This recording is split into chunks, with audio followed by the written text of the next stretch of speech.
Les doy este mensaje al que lo escuche. Creo que es importante que los pueblos de Latinoamérica nos quitemos el yugo de nuestros opresores, los que nos han tenido siempre sufriendo en el luto, en la zozobra y en la miseria. Y si no me creen, miren el país que nos entregaron. Miren la seguridad, o mejor dicho, la inseguridad que nos entregaron. Miren la miseria y el saqueo que nos entregaron. Y lo que está a la vista no necesita anteojos. Y por el otro lado, vean lo que estamos haciendo. Vean la seguridad que estamos trayendo. Vean la inversión en educación en las computadoras de sus hijos. Vean la inversión en infraestructura, en turismo. Y ahora vean cómo construimos una economía resiliente, que tampoco la vamos a construir en un día, pero todos los días, 24 horas, estamos trabajando para mejorar la economía de los salvadoreños. Literalmente nadie hubiera pensado que era posible que en El Salvador actualmente las maras todavía existen, pero sean algo tan pequeño como lo son ahora, y primero Dios lleguen a dejar de existir dentro de poco. Algo que yo creo que nadie lo quería posible. Probablemente si yo me hubiera parado aquí hace un año y les hubiera dicho, dentro de un año las maras no van a existir, la gente tal vez no se hubiera reído por educación, pero en el fondo hubieran dicho, está loco. Pero era ahora la realidad que las maras han sido reducidas a una mínima expresión, las pandillas en general, han sido reducidas a una mínima expresión, y primero Dios vamos a alcanzar el punto donde ya no existan en nuestro país. A pesar de que, increíblemente, mucho de la oposición que hemos tenido en el combate a las pandillas ha venido incluso de organismos internacionales que tratan de bloquear nuestro trabajo contra las pandillas. Y nosotros realmente, bueno, hace poco me comunicaban sobre una acción que quiere tomar la CIDH contra El Salvador por el combate a las pandillas. Y yo me pregunto, ¿qué hizo la CIDH en los últimos 30 años cuando las pandillas estaban masacrando a nuestro pueblo? ¿Por qué nunca se pronunciaron a favor del pueblo salvadoreño honrado? Pero parecería que ahora que estamos logrando defender los derechos humanos del pueblo salvadoreño honrado, defender los derechos humanos de las personas cuyos derechos no deben estar restringidos, entonces ahora se pronuncian de que estamos violando los derechos humanos de ese pequeño ínfimo porcentaje de salvadoreños cuyos derechos deben estar restringidos para que los demás puedan tener sus derechos humanos no restringidos. Y cuando uno habla de derechos humanos restringidos, hay gente que dice, pero ¿y por qué? Si son humanos todos, claro, pero los seres humanos tienen derechos restringidos cuando han cometido una falta. Por ejemplo, un preso no tiene derecho a votar. Es derecho humano votar, sí, pero no si está preso. Es derecho humano estar libre, ir a donde uno quiere, pero no si está preso. En Estados Unidos, por ejemplo, hay pena de muerte. Es decir, tenemos derecho a la vida, pero no si tiene pena de muerte. Los que tienen pena de muerte tienen derecho a la vida. Aquí en El Salvador no tenemos pena de muerte. De hecho, ni siquiera tenemos cadena perpetua. Somos un país mucho más respetuoso de los derechos humanos de los delincuentes que la mayoría de países del primer mundo. Sin embargo, no vamos a poner jamás los derechos humanos de los delincuentes por encima de los derechos humanos de la gente honrada. Pero eso parece molestar a las organizaciones internacionales que además son financiadas por países que sí violan los derechos humanos, tanto de sus delincuentes como de su gente honrada, al no protegerlos de los delincuentes. Pero yo he consultado con la gran mayoría de gente que puedo, incluso no asesores o expertos, sino gente normal. Y los casos son de todo tipo. Gente que tenía su negocio y que ahora ya no paga renta. Gente que tenía, y ojo, eso no ha pasado con 1, 2, 5, 10 salvadoreños. Eso ha pasado con el 90%, por no decir el 100% de los salvadoreños, que ahora ya no pagan renta, que no pagan extorsión, que no tienen miedo de que le asesinen a su hijo, a su ser querido, hoy en la tarde o mañana, porque, como antes, mataban 30 personas diarias. Y nosotros ahora, que gracias a Dios en la mayoría de días no hay ni un tan solo homicidio en nuestro país. Y ojo, hay gente que dice, las cifras están manipuladas por el gobierno.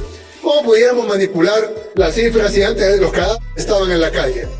¿Cómo va a hacer el gobierno para esconder los cadáveres en la calle, por ejemplo? ¿O cómo puede hacer el gobierno para que le dejen de cobrar extorsión? O que ustedes en sus comunidades ya no ven pandilleros. ¿Cómo puede ser eso un maquillaje de cifras? Si fuera un maquillaje de cifras, las cifras estuvieran bien, pero la realidad dijera otra cosa. La cifra dijera 0 homicidios, pero estuvieran los cadáveres en el suelo como estaban antes. La cifra dijeran, ha bajado la extorsión, pero ustedes lo siguieran extorsionando como lo extorsionaban antes. Las cifras dijeran, se han capturado los pandilleros, pero los pandilleros seguirían en su colonia como estaban antes. Pero es el mismo pueblo salvadoreño el que dice, ya no se ven los pandilleros.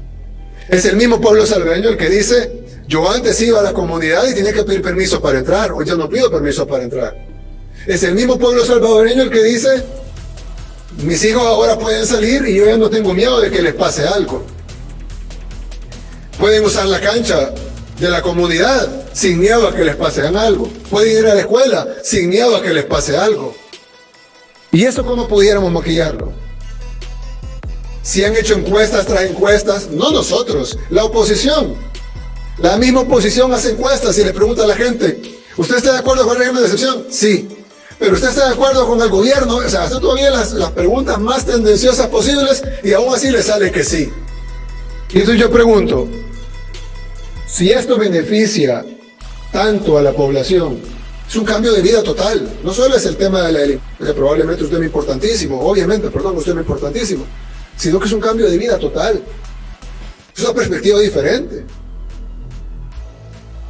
No solo es el hecho de que si me van a matar o no me van a matar, que probablemente es lo más grave en un ser humano, que le quitan la vida, sino que ahora puedo vivir distinto. Puedo salir de mi casa, puedo dormir con los dos ojos cerrados, sino con un ojo abierto y uno cerrado, como mucha gente tenía que dormir antes. Puedo cultivar. Muchos de ustedes son agricultores. ¿Cómo podían? Yo sé que lo hacían porque el salvadoreño es resiliente, pero ¿cómo podían cultivar antes cuando en cualquier momento llegaban los pandilleros y le pedían dinero? Pues si no les pagaban, lo asesinaban ahí en el mismo cultivo. Y hoy estamos haciendo este gran anuncio del Tratado de Libre Comercio con la República Popular China.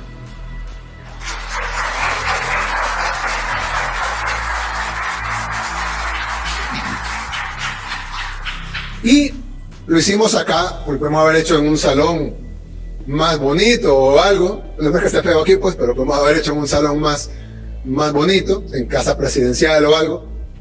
Pero decidimos hacerlo acá. ¿Por qué? Porque muchas veces se presentan las cosas y la gente dice, bueno, y eso dicen que me beneficia a mí.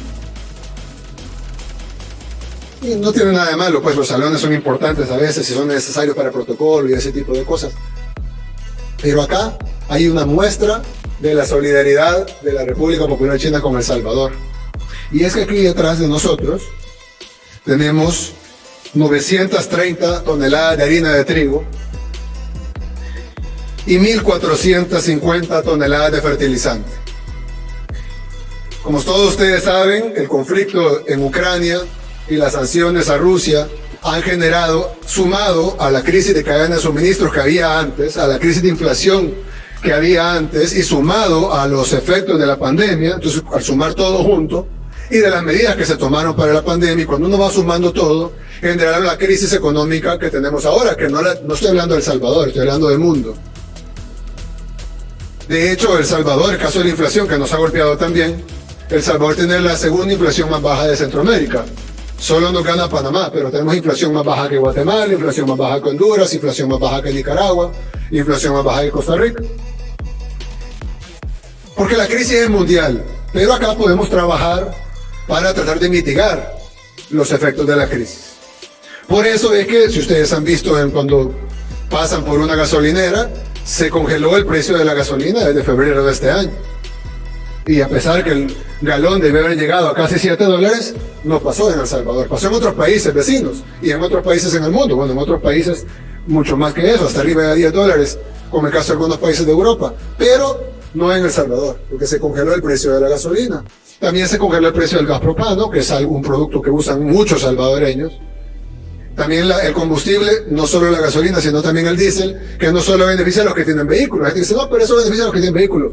Bueno, los buses se mueven con diésel, los productos se mueven con combustibles, las cadenas de suministro se mueven con combustibles, los microbuses de personal se mueven con combustibles, los camiones se mueven con combustibles. casi todos se mueven con combustibles. Mantener un precio de combustible congelado no solo beneficia a los que tienen vehículos, sino a toda la sociedad en general. Luego el gas propano no solo beneficia a la población que usa gas propano, sino que también a la población que va a comer a las pupuserías, que va a comer a los restaurantes, porque todos esos lugares también utilizan gas propano.